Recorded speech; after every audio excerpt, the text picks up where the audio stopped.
Good afternoon. I'm Bob Penefeather in another interview show that I've been doing a series of. Today is an interesting topic in the sense that I'm talking here to Bill Cooke, who is one of the big leaders of a consortium of dairy farmers in our community.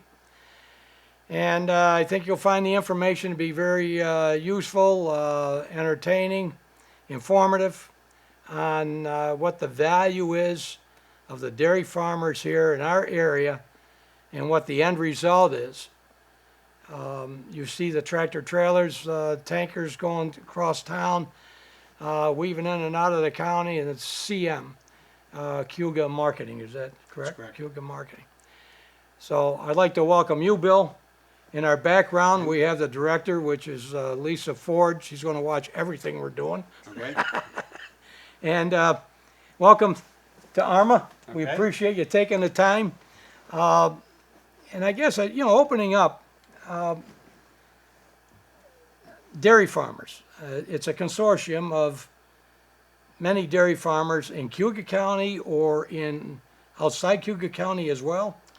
In Cayuga Marketing, yeah, the bulk of the farms are located in Cayuga County, but there are additionally there are farms in Tompkins County, Cortland County, Wayne County, Onondaga, so central New York area. Okay, and they all belong to Cayuga Marketing?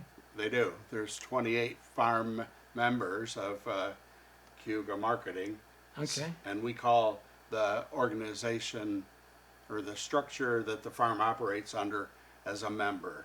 So, but within those farms there are quite often several different owners or different families involved. Yeah, started off with 7 farms that were interested in collaborating and selling their milk together. At the time, all of those farms were selling milk to farmland dairies in New Jersey, and the cost was high to get it there. So yeah, that's how it began, and then over the years it grew because other farms would want to become members and they would join, and the milk for a long time was sold to the Dairy Lee Cooperative. They're headquartered in Syracuse, but Yeah. it was sold to Dairy Lee, and then they had the contracts and the relationships with Kraft, with Hood, with Crowley, with Right. all the dairy companies, and they sold it, they managed it, and they priced it to us. So that was, that existed for a long time, and then, the farm owners, managers of Cayuga Marketing realized that if we were going to be profitable in this part of the country, we had to do something to reduce the cost of hauling, because our cost of hauling might be, 70, 80, 90 cents, $1 a hundredweight, and in Wisconsin it's like 15 cents. So you can't be profitable with that kind of difference between your cost of production and neighboring states' cost of production. Interesting. 28 farms relates to how many cows? Is it all strictly cows, strictly dairies? Oh boy, I mean, on an average. I mean, I don't, is it thousands and thousands and thousands? And I do have that number if you want. Oh, okay. what is it, Lisa? About 40,000 cows 40,000 cows. milking. And they get milked once a day? Generally 3 times a day. 3 times a day. Yeah. Maybe some farms that are twice a day, but the vast majority milk 3 times a day. 40,000 cows. And the tankers pick up the milk, obviously. Right. And then they take it to, Wherever it's being sold. I mean, right here locally we have Cayuga Milk Ingredients, which is a sister company to Cayuga Marketing. Okay. And the milk from the farm gets sold to Cayuga Marketing, but then Cayuga Marketing will sell it to and deliver it to Cayuga Milk Ingredients, which is out on Half Acre Road, right out right on the behind west. Bosse's. Right, Yeah. right, Okay. yep. That was a plant that was built by the owners of Cayuga Milk Ingredients, many of which are the same owners and farms that are involved in Cayuga Marketing. Wow. What kind of products do they put out from the dairy? From that facility, cream gets separated, so cream gets sold every day. Bulk tractor trailer loads of cream go to food ingredient manufacturers like Kraft that need cream for whatever they're making, cream cheese or cheese, whatever. And then the milk is dried and goes through a process where the product that comes out that we sell can be skim milk powder, could be non-fat dry milk, can be whole milk powder, and then the higher protein isolates. So we can produce, liquid or dry, high protein products that would be sold to other food manufacturers. Like yogurt? I don't think any of it's used in yogurt, but maybe. I don't think so though. And how far out do you sell? Does your business go from there? It's an international business, so quite a bit of it is used in the United States, but then we have customers all over the globe, really. Really? Yeah, And it comes out of Auburn, New York, yeah, and has an outreach globally. yeah. One of our better customers is in Vietnam, so Southeast Asia is a good market. Out of Growing Auburn, New market. York. Out of Auburn, yep. See, that's the stuff that just interests the heck out of me. I mean, it's out of Auburn, New York. The derivative of a product ends up in Vietnam and Right, or, right. or Southeast Asia. I mean, that's And it'll have the Cayuga milk label on the bags of, the dry products. yeah. They'll say Cayuga Milk Ingredients and Auburn, New York. I'd be curious how many people know that. And they know where the plant is. Yeah, yeah. But everybody goes by it and goes, geez, what's that plant and what do they do? And I mean, I hear it all the time, Right. and I didn't know, Right. and, but I also told you I was coming from the ignorant side of the Yeah, fence, so yeah. I'm not one to brag. But listen, that's very interesting. In doing that, do you have regular meetings that all the owners of these dairy farms, the 28 farms?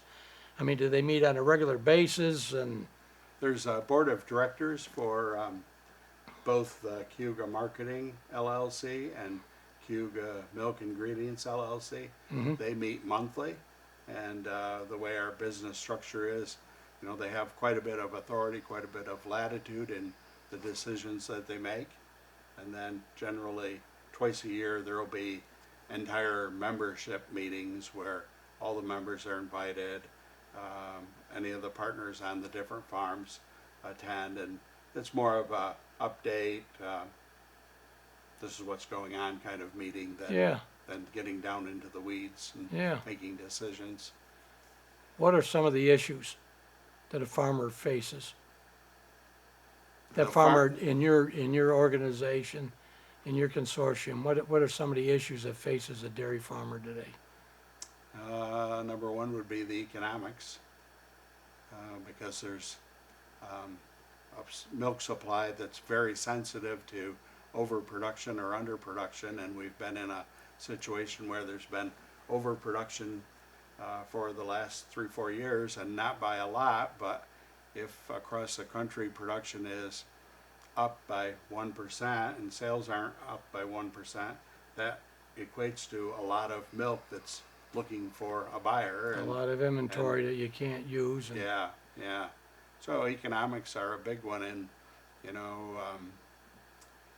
located in the northeastern New York State, we've got some higher costs to operate. So that works against us. You got to find ways to overcome that. Is that mainly taxes? Taxes. Because it's such a high-tax state, is that, Yeah, the taxes play into it a lot. Our cost of feed.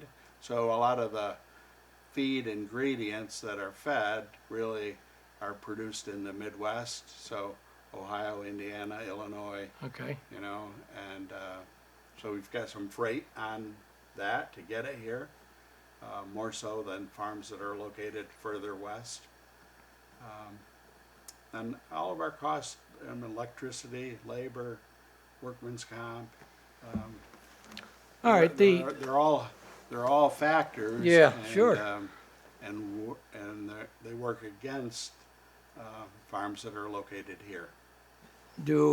does crop farmers, are they sensitive to your needs to grow some of these products that you need? Right? Yeah, yeah, they are. I mean, I'm looking at, why I asked that, because I know with the brew pubs popping up all over the place, you're getting farmers now are really, seems like anyhow, that they're focused on barleys and what have you to service that industry.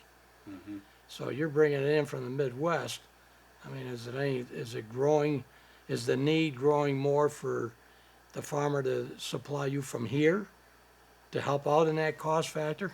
Yeah, so a lot of the grains, especially the corn, would be locally produced, but it's priced with a basis on it.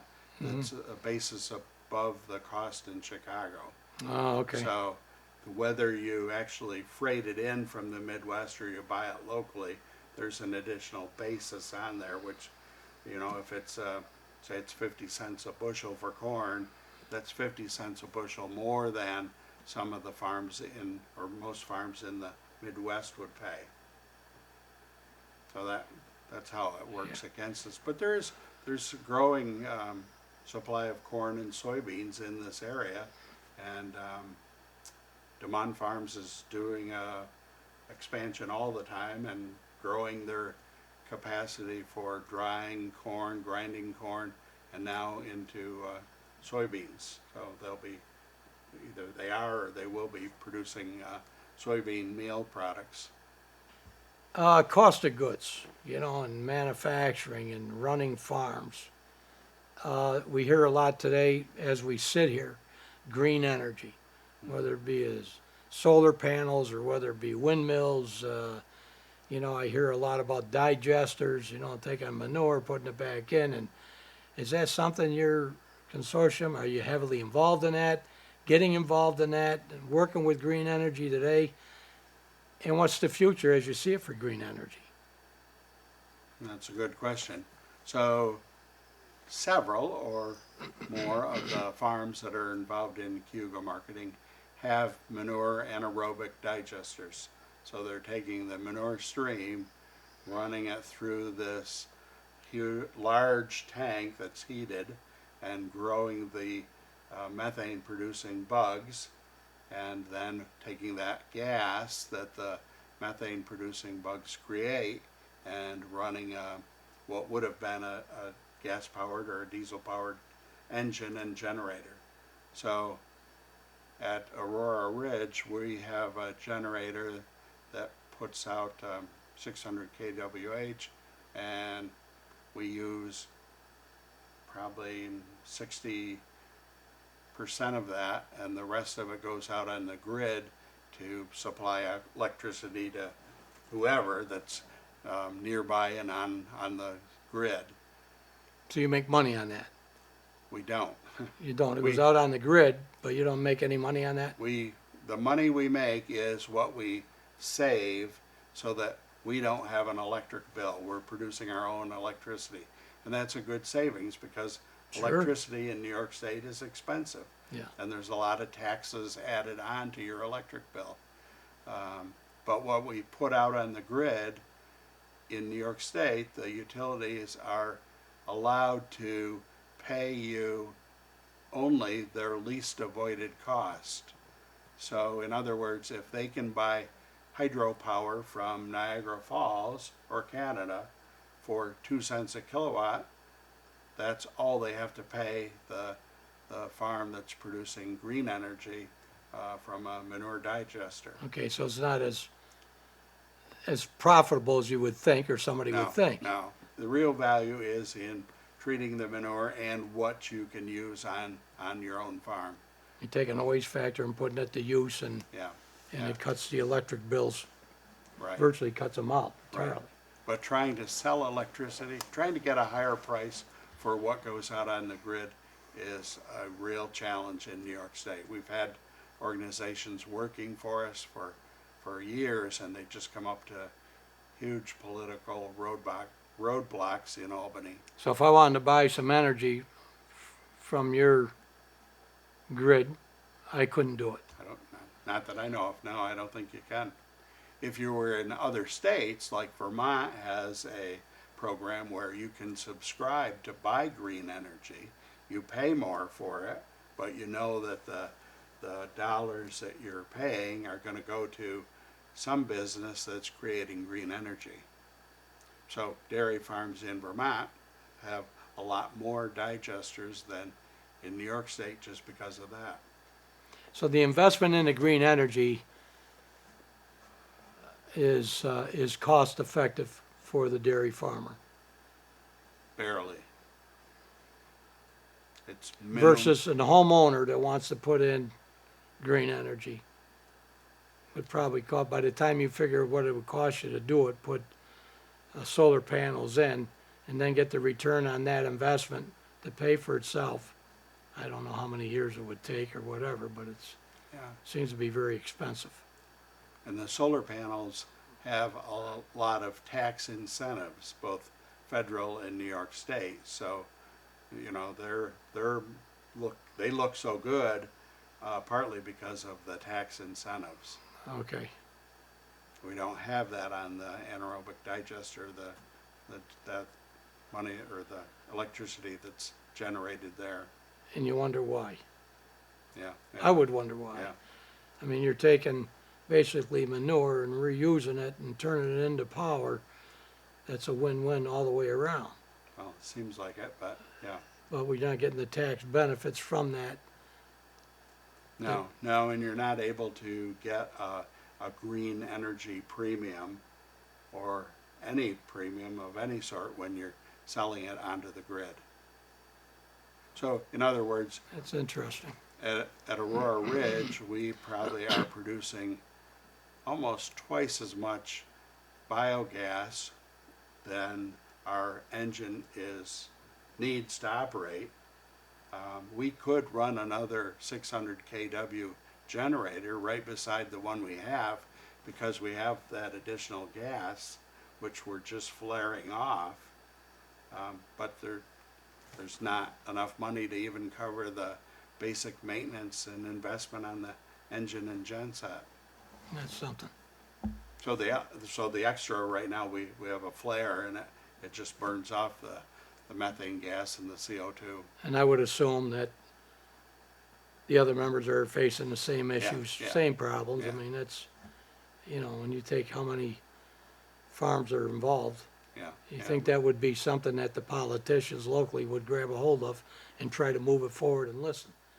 That surprises me. Yeah. You know, if it's one farm, you know, all right, well, they say, you know, you can blow it off. But when you have a business like you have, that you've identified and described right here in the last 15, 20 minutes, you Right. think a politician would get involved and try to move this and solve these issues so it's more beneficial. You would think so, but it hasn't happened. It hasn't happened. No. Employees. Yep. Do you have any idea collectively how many employees involved with your consortium, the dairy out here? That's a tough question. Would you know, Lisa? I don't have that figure. I think we're around 750 employees on the dairy side and about 65 at the milk plant. So about 800 total, roughly, between all the dairies. Do you have a problem with employees? Do you have a problem getting people to work? Does a dairy farmer, do you have on the crop side, they gotta go out and they gotta get people to get the crops and pick the crops, and they can't get the people, and right. So I wondered, do you face the same thing? Oh, yeah, we do. I think any farmer or any business in New York State faces that challenge. It's not easy to find good, well-qualified people to work on farms. Yeah, We don't have a terrible problem with it because we try to pay well, treat people well, provide benefits, and make it a job, a career that they're happy with. So we don't have a lot of turnover, hmm but when we do, it's hard to find hard to find good people. Yeah. Is there any area of your business that you find more difficult than the others in trying to get help, to get people to work? Especially younger generation. Yeah. Obviously, you like to keep the younger generation around here and, you know, Yeah, that's becoming harder and harder because one of the things that always works against farms is young people haven't experienced it at all, so they really don't know what it's like to drive a tractor or drive a truck yeah, and they don't know the satisfaction of delivering a newborn calf or growing a really nice looking field of corn or alfalfa. They haven't experienced that, so it's kind of like, well, they just don't know, so why would they even consider working on a farm? there again, you would think BOCES, there's a gap in there and have to work with BOCES, to train, Yeah, like you say, that they don't know, they don't understand. So you educate them right, and maybe pick up some of the younger generation to work.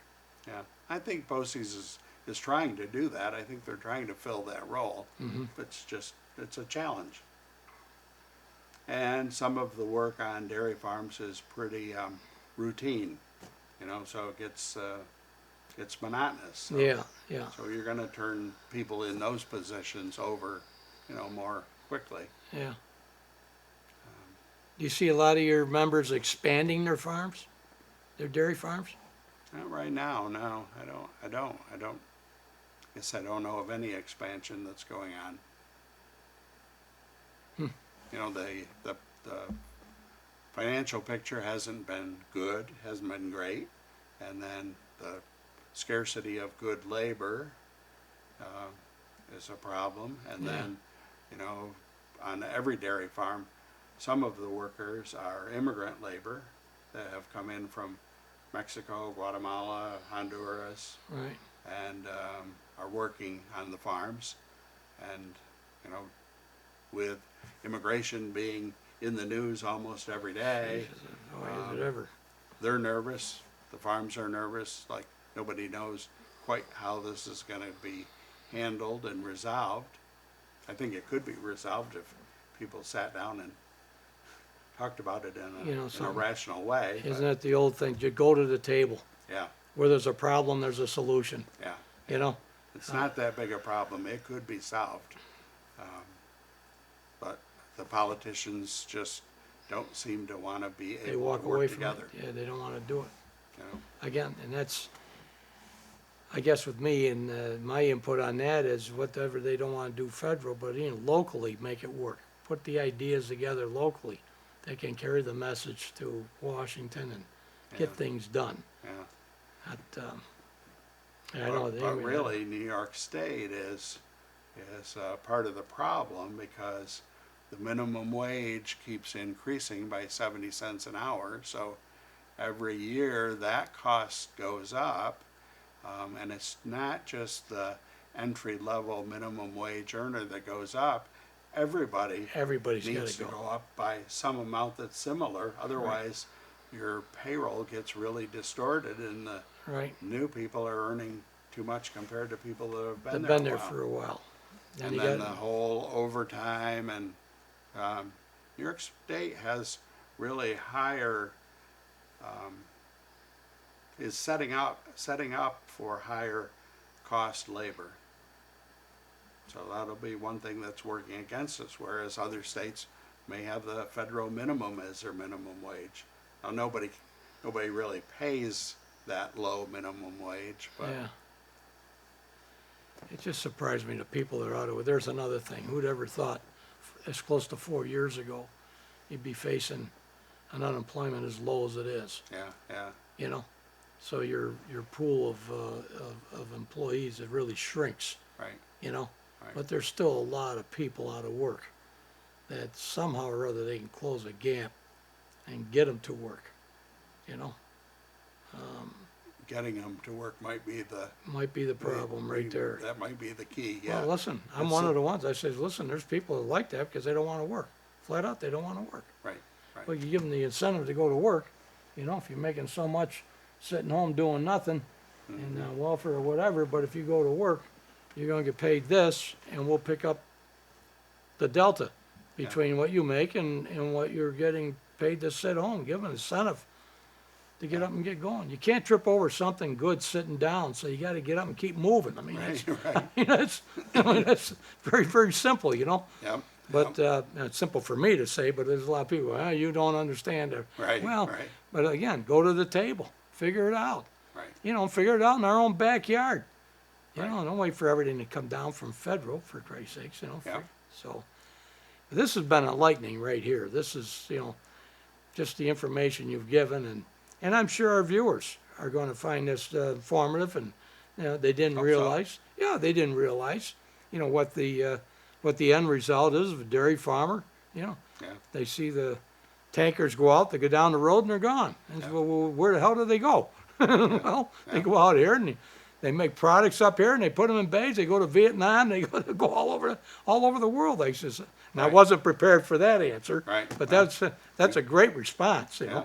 So I hope we can sit down some other time in the future, unless there's something else you want to talk about that I didn't. I just wanted to get the newness off and say, okay, we know what dairy farms are, you know, and we know what a cow is, and say, Right, well, what right. happens here? Right. Where does the milk go? Does it stay here? Does it get shipped out? And you know, Yeah. you Yeah. know, in our lifetime, we came up through local dairies. I mean, local Auburn, New York. I mean, you know, you had local dairy. You still have Burned Dairy, but I don't know if they don't have their own farms or anything, do they? They do. Yeah. They do. Yeah. They have their own farms that supply milk to them. But if you think about it, they're one of the few. There used to be quite a few Yeah. dairy plants in central New York, western New York, and they've all closed one at a time over the years.